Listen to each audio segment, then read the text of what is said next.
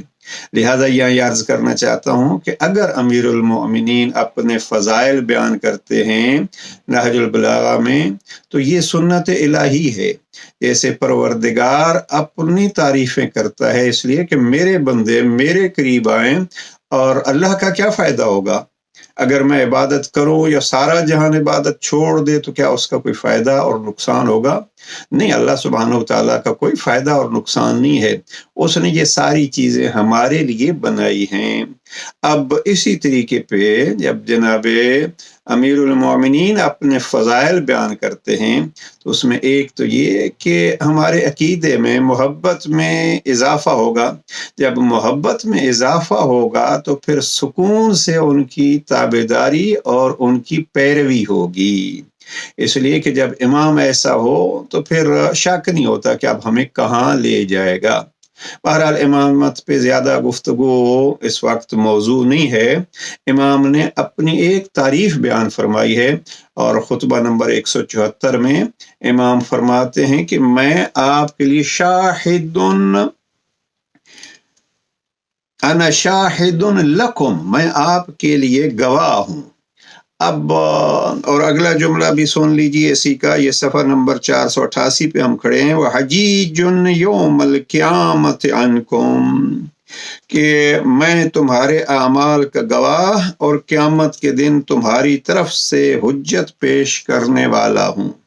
یہ دو جملے عظمت جناب امیر المومنین اور عظمت ائمہ ہدی کا پتہ دیتے ہیں۔ انا شاہد لکم، میں آپ کے اعمال کا گواہ ہوں۔ یہ شاہد ہونا، شاہد حقیقت میں ہر گواہ کے لیے بھی نہیں کہا جاتا، شاہد اس گواہ کے لیے کہا جائے گا جو چشمدید گواہ ہو، میں نے آپ کو دیکھا ہے۔ یہ بہرحال شاہد کہا امام نے کہ میں آپ کے لیے چشمدید گواہ ہوں۔ اب یہ گواہ ہونا اور شاہد ہونا یہ ایسی تعریف ہے، اللہ سبحانہ وتعالیٰ نے اپنے محبوب کی تعریفوں میں سے جہاں ایک جگہ پہ 5 یا 7 تعریفیں بیان کی ہیں، ان میں سر فہرست یہ تعریف ہے، یا ایھا النبی انا ارسلناک شاہدا ومبشرا ونذیرا وداعیا الی اللہ وسراجا منیرا۔ میں نے کہا 5 یا 7 تو نبی ہونا اور رسول ہونا وہ اپنی جگہ پہ اوصاف بیان کیے، لیکن یہ 5 جو مسلسل صفات بیان کیے، ان صفات میں سے پہلی صفت رب نے اپنے نبی کی کیا بیان فرمائی؟ فرمایا شاہدن، میں آپ کو گواہ بنا کے بھیج رہا ہوں۔ اب آ کے پلٹ کے دیکھیے جناب امیر علیہ السلام کا یہ جملہ نہج البلاغہ کے خطبہ نمبر 174 میں، انا شاہد لکم، نہیں وقت کہ میں اس کے پھر حوالوں کی اور تفصیل کی طرف جاؤں، لیکن وہ لفظ جو اللہ نے اپنے محبوب کے لیے استعمال کیے ہیں، امیر المومنین اپنے لیے استعمال کر کے یہ بتلا رہے ہیں کہ نبی اپنے طور پر شاہد تھے، اور میں علی بھی حجت خدا کے طور پر آپ کے لیے شاہد ہوں، آپ کے لیے گواہ ہوں۔ البتہ 2 پہلو یہاں عرض کرنا چاہتا ہوں۔